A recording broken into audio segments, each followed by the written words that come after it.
Ladies and gentlemen, a very great pleasure to be here and to be back in this room. I was last in this room in the summer of 1972 when I attended the Wiles lectures given by my very distinguished mentor, the man who really reinvented Tudor England, Geoffrey Elton, and indeed is directly responsible for the, how can I put it tactfully, the dramatic parody of Tudor England that you have been given in Wolf Hall.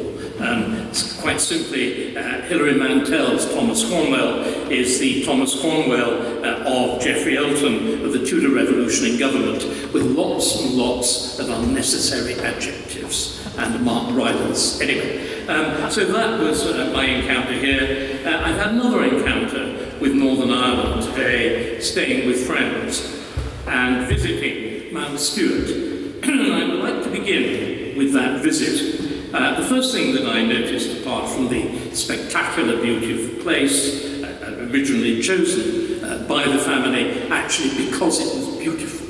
And the first thing you build there is a garden temple, a monument to the picturesque, looking across the bay, looking, of course, now at its best. And I never really appreciated the mountains of Mourne sweeping down to the sea until I actually saw them sweeping very beautifully and very blue down to the sea this afternoon.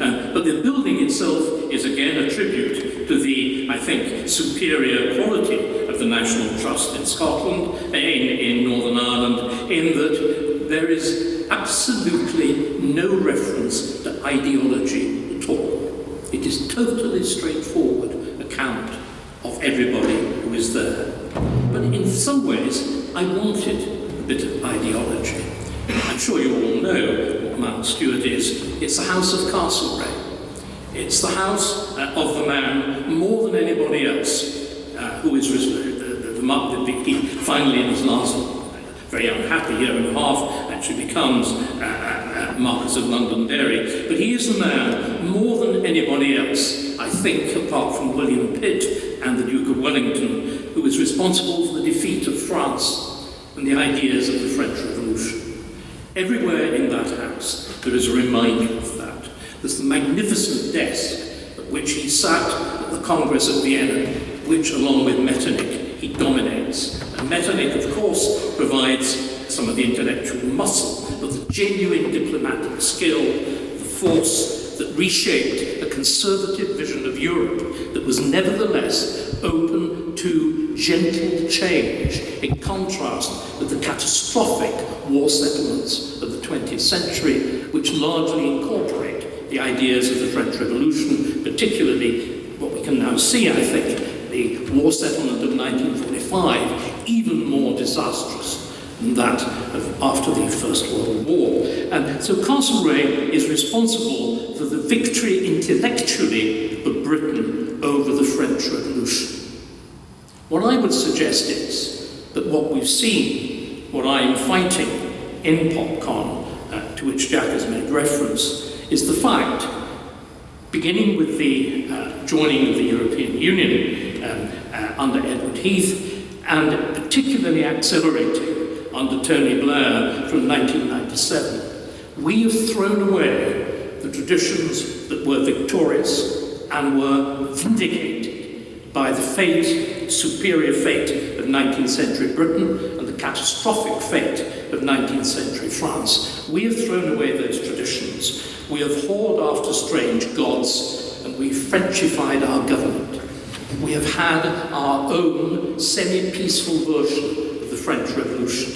And the consequences, I would argue, have been as slow burn, as terrible as the French Revolution itself.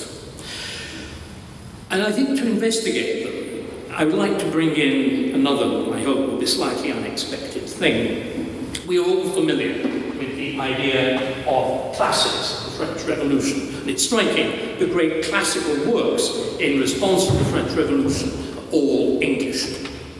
I constantly make the point, all bad ideas are French by definition. But it is the English reaction to the bad ideas the bad practice, which is so striking. The most famous, of course, is Edmund Burke, Reflections on the Revolution in France, written in 1791, which is the most effective broad answer to the French Revolution. Why is it so effective? Why is it so famous? I don't know how many of you have genuinely actually read it. 99% of it is infinitely tedious. Infinitely tedious. Page after page of discussion of assignats. Hands up anybody who knows what an assignat is. It is the paper currency which replaced the louis d'or and led to the huge revolutionary destruction of monetary value and inflation of the French Revolution. Page after page of that, but then illuminated with these astonishing passages in which there is a comparison between England and France, the extraordinary gnat-like growth of shallow intellectualism of France, compared with that wonderful image of the great spreading British oak with contentedly munching cattle beneath it, barely disturbed by the grasshoppers of the left. Wonderful. The scene of the death of the old world in the bedchamber of Marie Antoinette as her guards are killed around her. Extraordinary things. And above all, because it's prophecy. What it does, it prophesies, written in 1791, okay, you've had the March on Versailles, you haven't had the execution of the king, you haven't had the terror, you've not had Napoleon, you've not had the terrible revolutionary wars, and yet it predicts them all. It's a work of prophecy. It tells what's going to happen. I want to bring another work into play, and it is by a man that, when I was an undergraduate, I rather disregarded. It's by Jeremy Bentham, and it's his reflections on the idea of universal human rights, which, remember, are also invented in the French Revolution. And it's a text which Bentham never actually fully publishes in his lifetime. Bizarrely, it's first published in in French, I think in Denmark, quite extraordinary. But it is given the title Anarchical Fallacies. And it contains a phrase which I would imagine most of you have actually heard, in which he denounces this basis on which we have reconstructed our entire politics. Since 1997, our entire politics, beginning here, because the Troubles begin, if you will remember, Bernadette Devlin, the struggle for human rights. Beginning here, our entire political system has been constructed on the catastrophic doctrine of universal human rights. And the point about, the astonishing point about Bentham's essay is he anticipates everything that goes wrong. But he also comes up, as Burke does, you will remember, some of those wonderful phrases in Burke, particularly in Burke, that if there is a social contract, it's a contract of past, present, and future. The argument that human society is not a creation of a moment, it's not a creation of a sudden act of reasoning, it is a product of time, of adjustment to circumstance, of tradition, and so on, all of that. When he comes up, Bentham comes up with this wonderful phrase in which he calls human rights nonsense, and universal human rights nonsense on stilts. Anybody who can actually write that phrase is worth listening to. And what I want to do is to look at some of the arguments that he makes about universal human rights, around which we've written our politics, but to remind you of why we need to pay attention to them. When he wrote, back in 1795, there had of course been two declarations of human rights. One of them is the famous one that passed in 1791 in France, one of the first acts of the Constituent Assembly, and this is the thing which is his principal target in that essay. It's then revised again in 1795. The first thing, of course, that happens to it, this is 1791, just on the eve of the terror, so with immense flourish, very typically French, there's this huge proclamation of universal human rights. They actually call it universal human rights at that time, and then the moment it's actually inscribed on great columns with beautiful gilding and all the rest of it on either side of the meeting place of the convention, and then it's immediately put in enlarged chest so they can get on with having the terror. And that's what happens to it at that point. And this, I think, is why Bentham has really rather been forgotten. What happened with Burke was that his prophecies were fulfilled. Bentham, in his attack on universal human rights, in a sense, his wonderful attack falls on stony ground, because the French never actually applied that series of grand general statements about liberty and equality and fraternity. It's not done. Now, everybody here who knows anything, and even many of those who don't, about late 18th century politics, is going to tell me, well, wasn't there an American Revolution? Wasn't the French Revolution anticipated by the American Revolution? Doesn't the American Revolution begin with the boldest statement of them all, the thing written at the beginning of the Declaration of Independence by Thomas Jefferson, that extraordinary proclamation? We hold these truths to be self-evident, that all men are born free and equal and endowed by their Creator with the inalienable rights to life, liberty, and property. Magnificent, sonorous, rolling. And interestingly enough, immediately, the young Jeremy Bentham, who has an extraordinarily long life, does write an essay attacking that idea. Short essay. Why doesn't he come back when most people would say the Americans actually institute that idea? Why doesn't he come back when the American Constitution, the 1787 Constitution, is actually formulated, to which there is attached as the First Amendment the Bill of Rights? Why doesn't he come back and attack? Because after all, doesn't the American Revolution fulfill that idea of glorious universal human rights? After all, we must believe Lincoln, because Lincoln in the Gettysburg speech tells us that it is a new nation founded on the principle of universal rights. There's a little problem. I don't know how many of you are familiar with the American Bill of Rights. It contains no universal statements whatever. The rights that are given in the American Bill of Rights, this is actually admitted by Jefferson himself in correspondence with Madison. When Jefferson is in France at this point, so he's discussing with Madison, who was heavily involved, along with Mason or whatever, in the drafting of this stuff. He actually says, quite explicitly, the rights we want are the standard rights of common law. They're the rights of habeas corpus, freedom of speech, and whatever, which are simply the traditional rights of common law. In other words, they're negative rights against the state.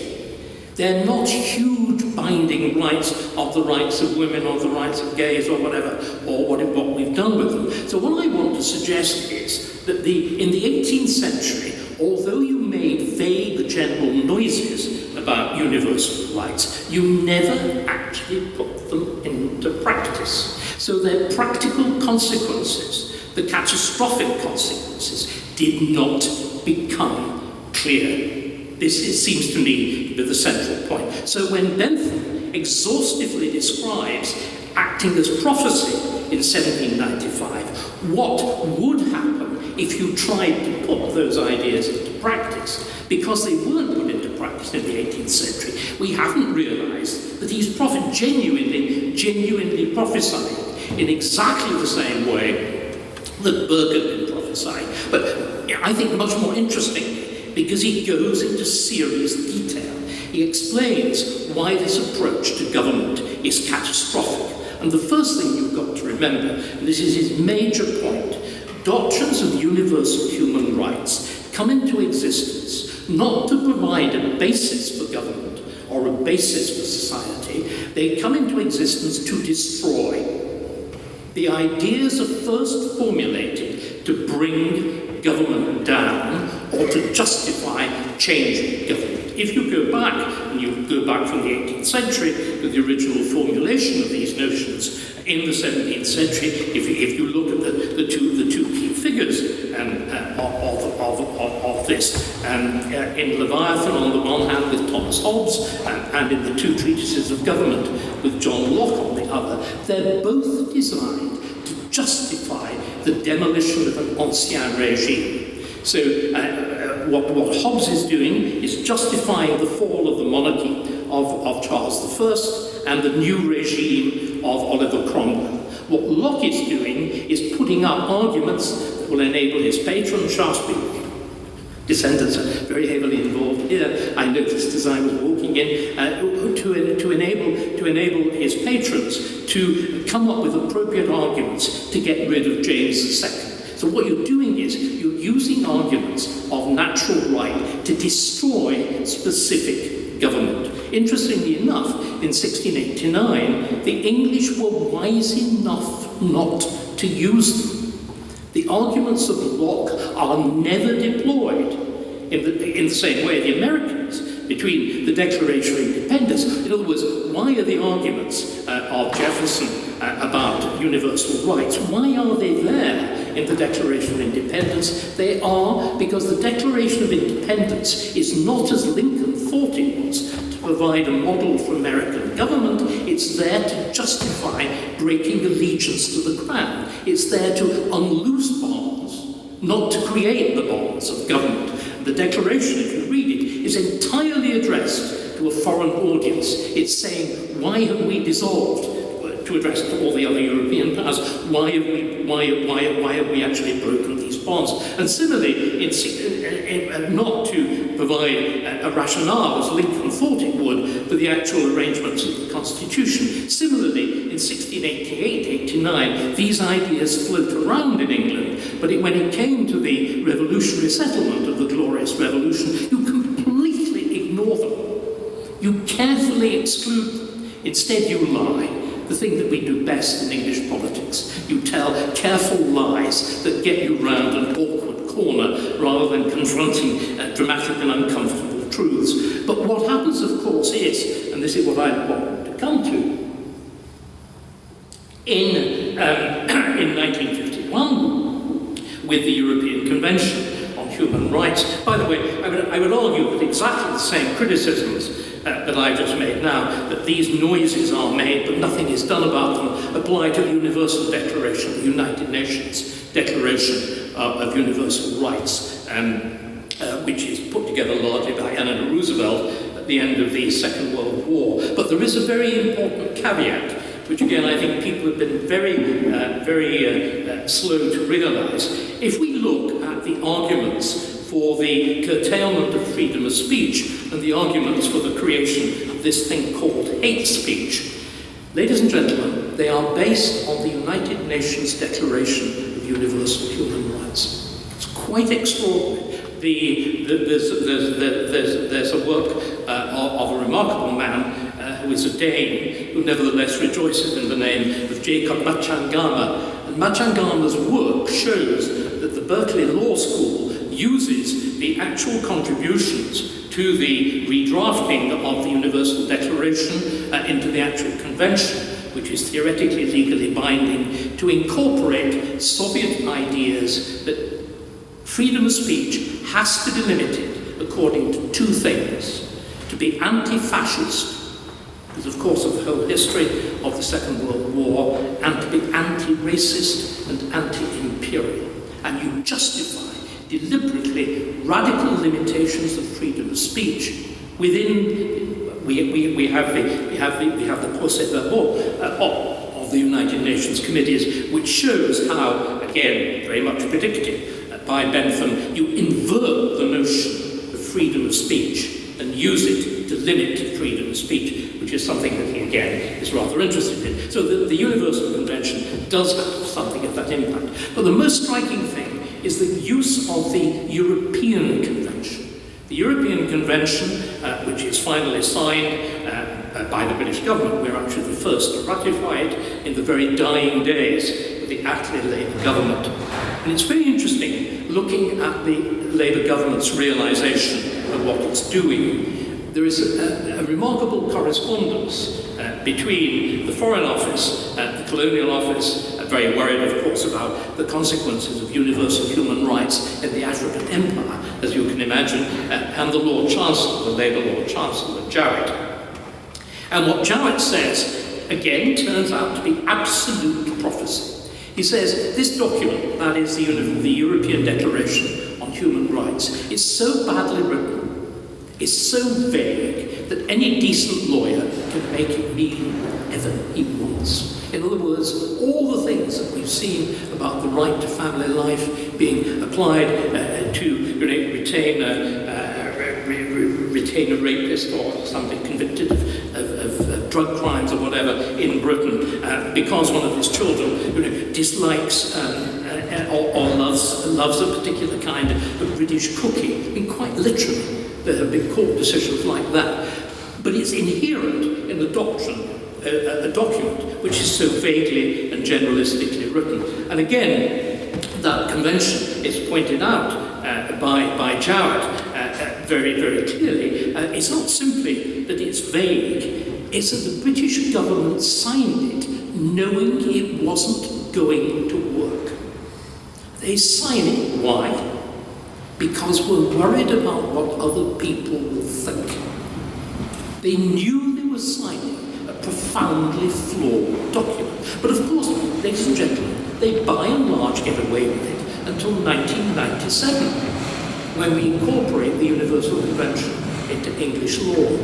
And moreover, we double the basic elements of that convention with the Equality Act in 2010. Are you all familiar with the two very obvious consequences of the Equality Act, which are ringing round our ears, even as we are now? The Equality Act, by itself, is responsible for the financial chaos of Birmingham and for the chaos over whether or not a woman is to be defined by her biology or by a man's feelings.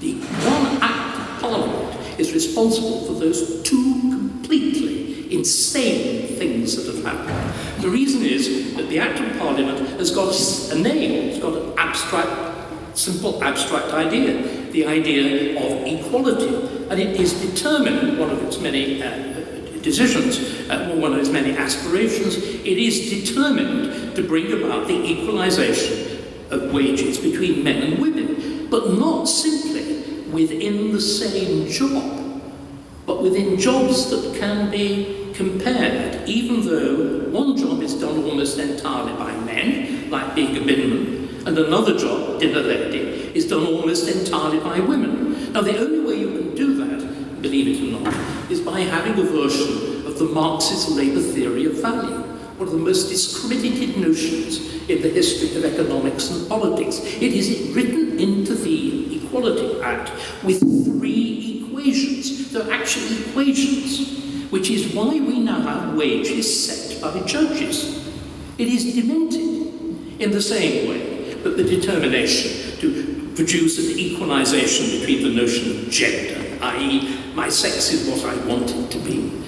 Remember, there's a very, I don't want to trespass too much into an area of religion. I always point out there's a great similarity between transgenderism and transubstantiation.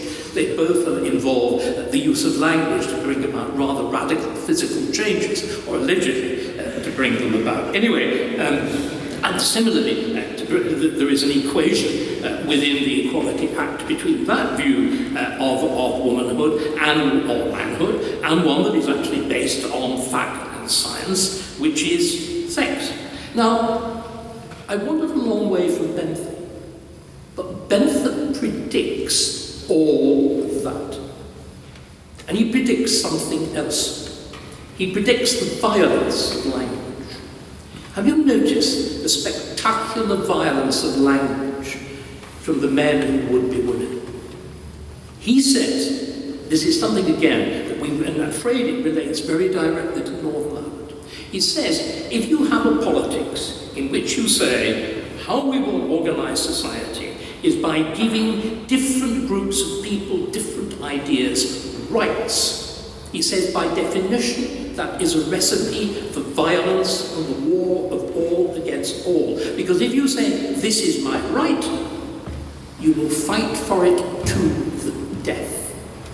And it seems to me, again, returning to my wonderful morning visit to Castlereagh's house, you'll remember Castlereagh was subject to some of the most vile invective written about any politician competition, Anglo-Irish, whatever we want to call him, including something that's very familiar, the language of excrement, the language of pissing. You may have noticed that one of the things that the transgender brigade get very, very excited about is the process of micturition, to use a rather politer word for it. And what did Byron, who is a reliable index of everything florid and everything silly and everything nasty, what did he say should be done on Castlereagh's grave? Piss on it. Extraordinary. The way these things, so the violence of language, the guarantee of the raising of political temperature. He then goes on and looks, Bentham goes on and looks at many, many other areas in which, again, there is this extraordinary quality of prophecy. He talks about the use or the idea of legislating single words. Can you imagine an act of Parliament that is just called the Equality Act? As though a piece of legislation could bring about such an abstract idea.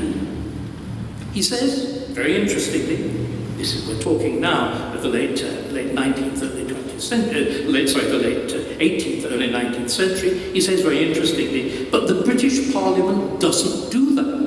He says quite specifically, the British Parliament has an aversion to enacting general principles, general propositions. So what's gone wrong? Well, the clue, again, is how he describes it. He says, the problem with French legislation, style of the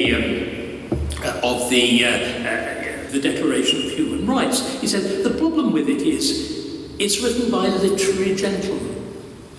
It's written by journalists. It's not written by legislators. It's not written by lawyers. Do you know what? Who is actually responsible for the documents on which the Equality Act is based?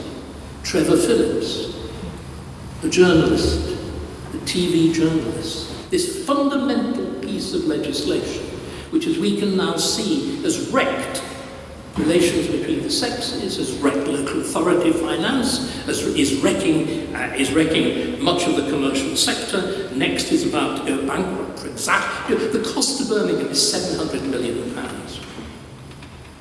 Utterly deranged. So he predicts all of that.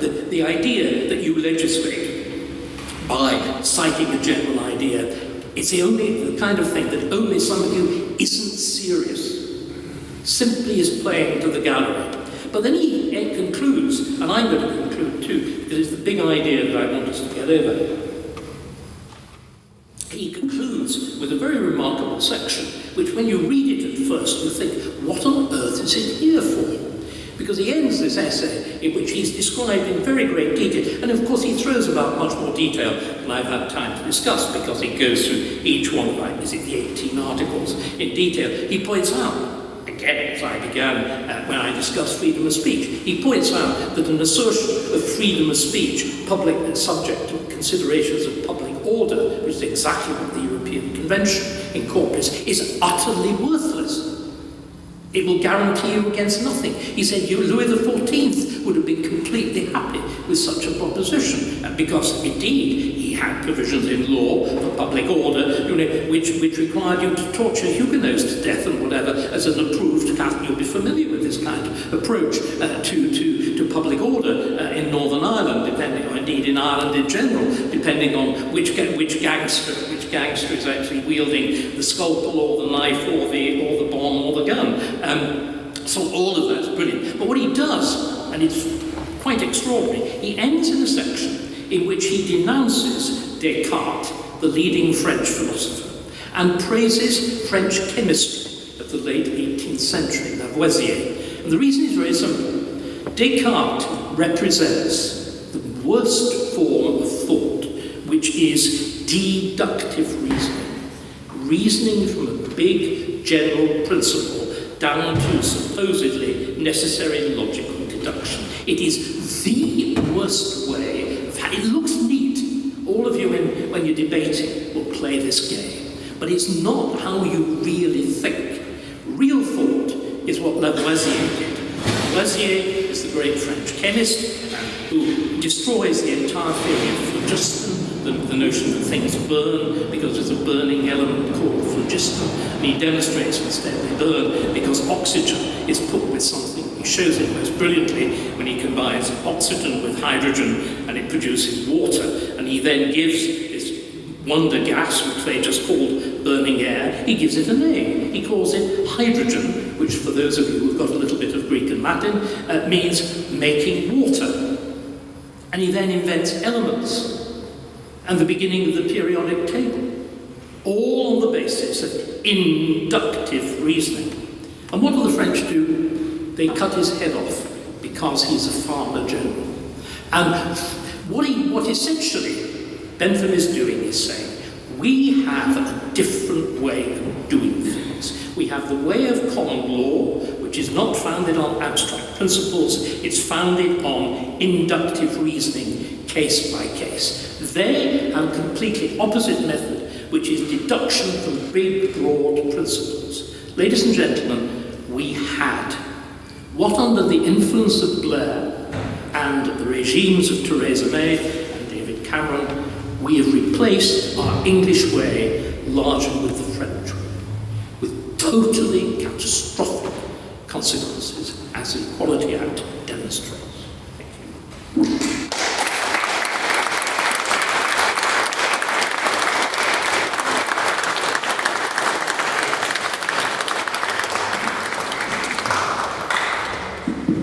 Hello, everyone hear me okay? Well, thank you very much, Dr. Starkey, for that. I imagine there were some laughs from my friends who, for the last year and a bit, have heard me talk about a loathing for French historical culture. But it's very relevant and it's very appropriate for what we're dealing with today. Never did I think we'd be hearing the day where Tony Blair was accused of anything by being French of all things, rather than being accused of many other things. But very relevant indeed, and we thank you very much for coming along and doing that. We're going to move to a Q&A, so I'm just going to go around with the microphone. If anyone has any questions, feel free to stick your hand up, and if you don't, I will pick on those that I do know. So I'm giving you your fair share of warning. I'm going to go Matthew, and then I'll go Ben, and then Ethan. Thank you, Dr. Starkey. In the 21st century in Britain, it's obvious we need a change in politics. Do you think leaving the ECHR, the European Convention, would bring about that change? And if not, I'm sorry, I'm now hearing and the echo here. Can somebody just say that very quietly? Leaving the ECHR. Leaving the HR. Yes, I'm sorry. The ancient ears and echoey rooms. What I'm really trying to say, what I've been giving you, is a little tiny fragment of a much broader argument. The broad argument, which Jack referred to as what we're trying to put forward, Mark Littlewood and I, with Hopcom, is since 1997 we had a slow burn French Revolution in this country, in the form of a radical transformation of our constitution, which I would argue is more radical, probably more radical than anything since Magna Carta. And we have just not fully understood this. The reason that nothing works, that the economy doesn't work, that politics doesn't work, that our public life is disintegrated, is because we shifted without properly thinking about it from one form of government, which is Burkean, which is prescriptive, which is inherited, which is the product of slow growth, which is wonderfully symbolized by, when I came in here, we were chatting away and we say, this is Tudor revival. If you go and look at the architecture of the Palace of Westminster, it was part of the brief to Barry after the extraordinary mishmash of the old Palace of Westminster that burnt down in 1834. It was his brief that he had to reconstruct in a Gothic or Tudor style. He couldn't construct it in what it was his natural style of architecture, was the classical, because the classical represented, as in France, as in America, an attempt at a new start. I've been arguing that America, the American Revolution, succeeds because it's not a new start. The American Revolution is a fake revolution, which is why it's the only successful revolution. Americans get very cross when I tell them this, but it is true. America keeps all its existing property rights, it keeps its existing system of common law, and above all, the American Constitution is a very, very lightly altered version of the British Constitution of the late 18th century. Clearly, the Senate is the Lords. The House of Representatives is the Commons. I don't know whether you know, it's even, not only does it have a speaker, it even has got an administrative officer. Does anybody know what the administrative officer of the House of Representatives is called? The Sergeant at Arms. They haven't the faintest bloody idea what a Sergeant at Arms is, but he's called that because he is the representative. He's the administrative officer of the House of Commons. So they did not have a genuinely radical revolution, and indeed the powers of an American president are identical to those of a constitutional monarch, as we've seen that become absolutely manifest with somebody of monarchical inclination, like Donald Trump, who turns the signing of a document into a grandiose act. One of the things he's most interested in King Charles is his signature. Huge flamboyant. I'm expecting to see Donald R. beginning to appear to appear there. But what we get in 1997 is the beginning of a genuine American-style revolution. Because interestingly, what the other, I think, non-classic English reaction to the French Revolution, some of you may have read it, is Tom Paine's Rights of Man. And what Tom Paine does in the Rights of Man is to take the most elementary, straightforward view of the radicalism of the French Revolution and translate it into English, and to say that the only legitimate constitution is one that's founded on the doctrine of rights. And that's exactly the approach that Blair and his minions took in 1997. So they subvert our entire structure of law in a way that, as I say, is guaranteed to produce legal chaos. They do something else, which in this case is taken very directly from the American approach. The reason that, again, America has to have a Supreme Court is because the American Constitution deliberately sets up a separation of powers between the legislative and the executive. We, under the Blair government, because basically it's staffed by a lot of non-entities who'd been at UCL, actually founded by Bentham at UCL, in the UCL Constitution Unit, where they had a child view of making a constitution.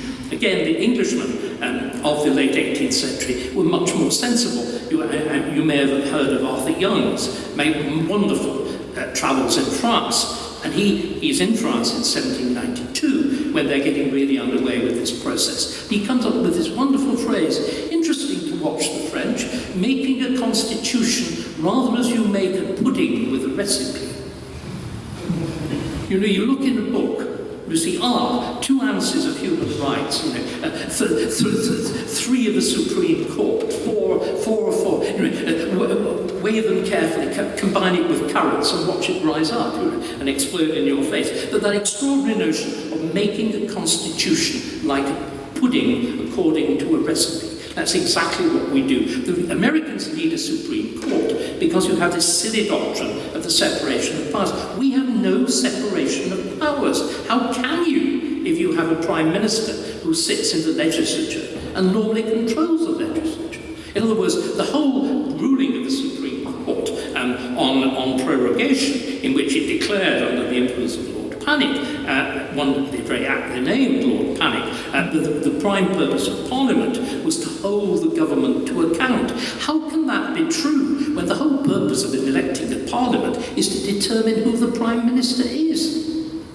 This is complete child stuff. But the Americans needed a Supreme Court because if you do have a separation of powers, as they do between Congress and the executive authority of the President, you need somebody to hold the balance between the two. We introduced a Supreme Court with disastrous consequences because we had the idea that finally all important decisions have to be taken by all of us. This is not democracy. This is the fundamental idea of the English Constitution. It is the English Constitution arising in the 100 years after Magna Carta, and by the beginning of the 14th century is a completely conventional statement by the judges that anything passed by Parliament binds everybody, because everybody in England is represented in Parliament, either in person or by their representative. And what the entire Blair enterprise was designed to do was to undercut that basic idea, which finally, it begins as representative government, and then with the progressive changes of the 19th and early 20th century, it becomes actual democracy. And the Blair government is deliberately about destroying that. If you create a Supreme Court, you effectively say that this mysterious thing called the rule of law, perceived by judges, is actually above the sovereignty of Parliament, which is why the Commission on Sentencing ignored the explicit instruction of the Lord Chancellor, the Secretary for Justice, to change those insane guidelines which prioritise minorities, because you set up a new doctrine. Again, as part of this removal of power from elected representatives, you send power in one direction, which I've been talking about, to judges, and then on the other, you set it to what? You set it to expert committees, culminating in the absurdity of lockdown with SAGE, where we were ruled by an expert committee. But we use an expert committee to set up Bank of England interest rates, the Monetary Policy Committee. We use it to set English nature, which effectively determines what cannot be built and what can't be built. We have the Climate Change Committee, which exercises more power over our entire industrial landscape than any member of Parliament. So all of these are essentially French notions of government, which is why, of course, all of those who propound them are desperately keen for us to rejoin the EU, which is a Napoleonic structure. So I would argue that not only do we have to leave the ECHR, we need to undo all of this. There has to be a Great Repeal Act that undoes all of this. And until we do that, we will get nowhere. And we are this is not revolution. This is restoration.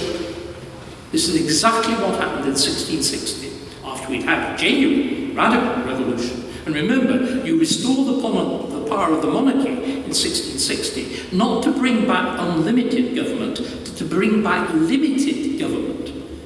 Oliver Cromwell, as Lord Protector, had unknown and unlimited powers. It was also a military dictatorship. It never established legitimacy. I mean, what again we've done with Blair is to begin to undercut the basis of legitimacy, that widespread discontent with the political process, which clearly doesn't deliver what people want. Thank you very much. I'm reminded very aptly of the French philosopher Charles Maurras's words when he said, "In order to love France today, it is necessary to heal what she has become." So I think the next question is Ben. Do you want the mic or you want to?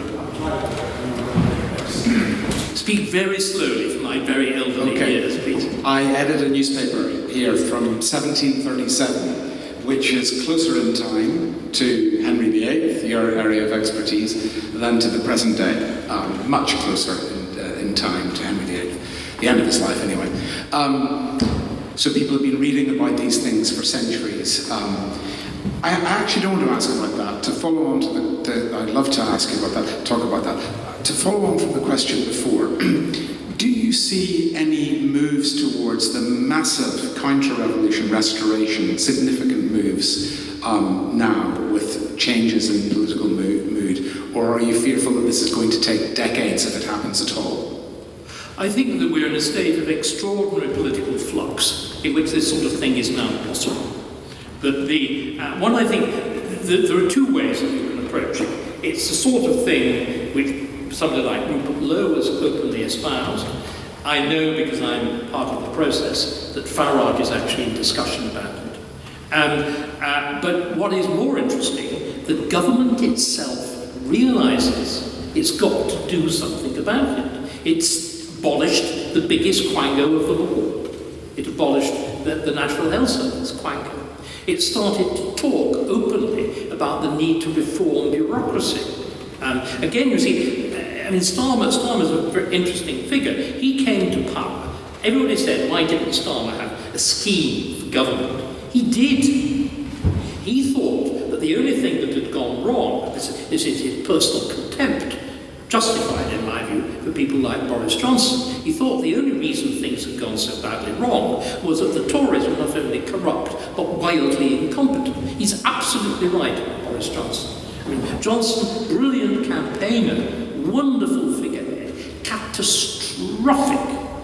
And of course the catastrophic, particularly brought out by the circumstances of COVID, because what the SAGE committee is, it is the extreme form of government by an expert committee. Remember, the committee of COVID consisted of two groups of people. It consisted of a highly flawed group of statisticians, particularly a man called Neil Ferguson, not the good Neil Ferguson, who is a historian, but the bad Neil Ferguson, who is the medical statistician at Imperial College, who had got BSE wrong. He predicted thousands of deaths from BSE. He got completely the whole outbreak of foot and mouth wrong. He gets COVID wrong. And then also scientists who should have known better, people like Paul Nurse and whatever. But that committee had a single purpose: to make sure nobody died of COVID. It did not matter, of course, if they died of a heart attack. It was possibly welcome if they died of cancer. Who actually cared what went on in the old folks' home? Who cared if children ceased to have an education? Who cared if we bankrupted the country, providing we reduced the number of... See what I mean? This is the problem with a single-issue expert committee. And what has happened is Starmer has started to realise this.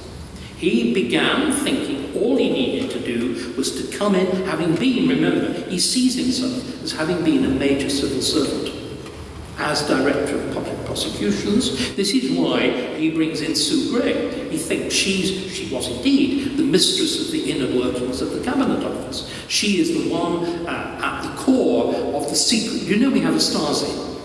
We genuinely have a Stasi. It's called the Honours Forfeiture Committee. Everybody who's received an honour is subject to special scrutiny, I know, because I was subject to it. They keep a record of everything you say publicly, and if you transgress against the approved doctrines of, isn't multiculturalism unadulterated and whatever, a tick goes again, rather large cross goes against your name, and it finally comes to a decision in secret, and you're only told of it when it's been taken subject to royal proof. We actually have that. You can fight against it, and I did, because I'm a good fighter. And I won, because I'm a very good fighter. But we have that sort of thing. But Starmer's realising all of this. He is attacking, again, West Streeting actually turned to the Tory benches and mocked them. He said, we dared to do things you never did. You talked about abolishing quangans. We've abolished one. By the way, you should have added, they also created 27 others. But at least you see Starmer, again, the whole determination to bring about growth, although they have the faintest idea of how to do it. They are potentially a radical government. And the big question is going to be whether Starmer, the lawyer, can actually realise that the principal break on what he's doing is international law, Richard Hermer, the Attorney General, and human rights law. They're the thing, and indeed the position of the Supreme Court. They're the thing, because again, what we've not understood in Britain, everybody asks why on earth has a country like Britain become so completely taken over by woke? The answer is it's embedded in law. People do not realise, again, it's the left has been so good at capturing language. Equality sounds wonderful. But the trouble is, if you declare you want to make people with highly specific characteristics, colour of skin, gender identity and so on, you will automatically privilege various groups and create a war of all against all, as we've been talking about. Even worse though, the Equality Act, and this was actually, I am quoting now, from a lecture given by the man who is largely responsible for the reinvention of the idea of the rule of law and the working out of the consequences of the incorporation of the European Convention into English law. That's Tom Bingham, who had been the first law lord. This is before the Supreme Court is set up. Bingham actually says, and I'm quoting now, human rights law is anti-democratic and counter-majoritarian, and it privileges the minority against the majority. And it lists the minorities that it privileged, including the mentally sick, children, prisoners, gypsies. In other words, virtually every sensational case that we've seen, the Ruda-Cabanas, the Calocanes. And again, brilliantly, Bentham points out exactly this. He says, if you have universal human rights, why don't you give children the vote? What is Labour going to do? And again, if you again look at the whole idea of universal human rights, or in European human rights, by definition it says there is a power above the state. Where does this law come from? It comes from the ether. It therefore means that you shouldn't have a state. It means that frontiers shouldn't really exist. It means, again, ultimately, that if there are universal human rights, there's a universal human being. See, this is the whole war. This is the whole. Why the Channel is the widest strip of water in the world. The French believe in universals. We traditionally haven't. Again, our entire constitution is a product of development, it's a product of adaptation, which, when you come to think about it, is terribly sensible. The idea that you can redesign a society like a pudding according to a recipe is deranged. And what country demonstrates the fact that it's deranged better than France? How many regimes has France had since the revolution? 5 republics, 2 empires and 2 monarchies. And it's about to lose the 5th republic, manifestly. But I think, in other words, we're seeing all these shifts, to use, what was he called? Prescott's wonderful phrase, the tectonic plates are moving. I mean, he garbled the words, but the tectonic plates of politics are beginning to move. And again, a more striking thing is, we've even changed the meaning of democracy. Democracy now means, if you listen to the people on this side of the Atlantic, this is why J.D. Vance got so cross in Munich. Democracy means here the protection of the right of minorities, which can only be against the majority. Whereas you had to invent this new name, populism, for what democracy used to mean. I cannot believe I'm living through these times. But this is why I, as a Tudor historian, have suddenly broken into all this kind of stuff. You were genuinely in the same sort of moment as late 18th century France, in which the very foundations of society, words themselves, are being questioned. And unless we have the right of wholly lost struggle. The catastrophe has been that the governments after 2010, beginning with David Cameron and most catastrophically under Theresa May, bought into all of this. I mean, they don't reverse it, they actually buy into it. It's under Cameron that non-crime hate incidents are brought into existence. It's under Theresa May, with a Conservative Secretary of State, that the process of gender self-identification begins, with Maria Miller. And this is why Badenoch cannot establish a ground to criticise the Labour government, because all they do is say, 14 years. That's all you need to say. So until you say, the reason we got it wrong was we followed what you lot did before, and for you lot to undo it, you've got to get behind us and pull down what you built under Blair. And until we do that, we will get nowhere.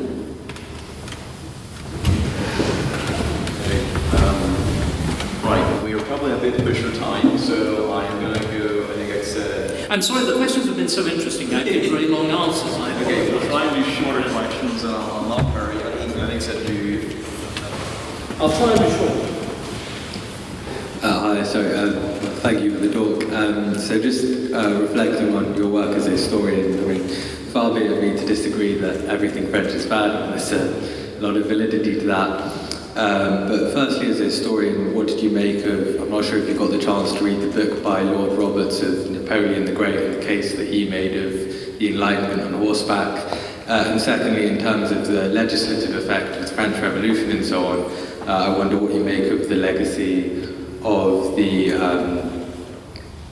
the Napoleonic... The Napoleonic Code. Yeah, sorry, the Napoleonic Code. Again, the Napoleonic Code, if you want to see the legacy of the Napoleonic Code, go around France and look at a number of ruined chateaux. It is because you legislate partible inheritance, which means, of course, nobody did. I mean, if it was a good, they thought it was a good idea to break up the great aristocratic estates. But what it then means is property is left up to, it can be 14, 15 people, none of whom can, of course, agree to do it. I mean, I was talking about my experience when I entered this room in 1972. I had the wonderful experience of staying in one of these properties, which is now been bought by English people, so it's been turned into an extremely prosperous winery. But when I went into it, there were literally beautifully made up beds in the French fashion, on which the ceiling had fallen down with a pile of pre-new franc notes, in other words, before 1958, on the bedside table. This completely frozen world. And this is the point, you see, which again is made so brilliantly by Jeremy Bentham. Bentham points out, if you legislate according to abstract principle first, and then say it can't be changed second, exactly what you do with the European Convention, because you can't agree to change it, or with the International Convention on Refugees. You create an international convention entirely appropriate to 1945, wildly inappropriate to the circumstances of, where are we now, 2025. But of course, because it's been sacralized, you can't change it. I had the enormous good luck as a child of having a mother who used the word principle. She was very, very fond of the word principle. Whenever I did anything wrong and we had an argument against it, she would say, which I always won, of course, her final retreat was, it's against my principles. So I learned at about the age of 6 that a principle is something you care about so strongly that you won't listen to reason on the subject. And this seems to me to be an extremely effective way of looking at this kind of abstract proposition legislation. It's the worst way to do it. And if you compare it with how brilliantly we legislated in the 19th century, under the influence of Bentham, and with extraordinary select committees of the... We didn't have royal commissions, which stir uneasily on the evidence and 5 years later die of exhaustion. Instead, you had 3 or 4 month parliamentary committees that listen to all the evidence, digest it quickly, and drive it through. But they're inductive. They look at the evidence and they build up to the legislation. It's a completely different way of conducting government, which we've lost. I mean, it is fundamentally the catastrophic effects of being within the European Union, whose entire legislative structure is derived from French law. And it's, again, I would argue, it's why, as I'm sure many of you know here, that the GDP per head in America is double Europe. Double. We have, in other words, we have the economic structure here, which is guaranteeing slow death. It's all part of this same process. Whereas, of course, that inductive world that I've talked about, our systems of common law, our systems of representative government, our security of property rights, was why you had the Industrial Revolution. It's not, the economy doesn't come first. It's the legal structures that come first. But we've undone those legal structures catastrophically. And I'm sorry, until we redo. And the point is, there's no need to invent something new. We had something. I mean, if you consider the staggering success of Britain since Union, this tiny island. I mean, remember, Britain in the 18th century has a population of where are we now? By the end of the 18th century, is about 8 million. France is already 20 million in 1700. It's 4 times the size, 5 times the population. Extraordinary. How does that struggle for world mastery, which is what the 18th century is about? Why is it won by Britain? Because we have superior structures of government that then produce a superior economy, which enables you to borrow at spectacularly low rates of interest, which means you can leverage. Whereas the French, again, it's a great advantage. We had one university in this country, my own, Cambridge, that actually taught serious mathematics. So we have members of a ruling class that could actually count. This is unique in you. And it's very striking, again, people like Castlereagh, they went to Cambridge. The only degree you could take at Cambridge from the period of Isaac Newton to the later 18th century is mathematics, is the mathematical tripos. So again, if you're people there who couldn't do the maths, however brilliant they are, like Macaulay, the great historian, he never did a degree. But you had a significant pit and whatever, they do maths.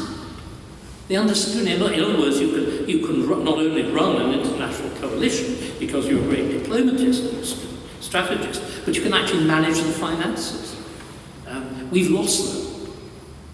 We've got to get it back. And I think that would be a good note on which to stop. Would that be right, Chairman?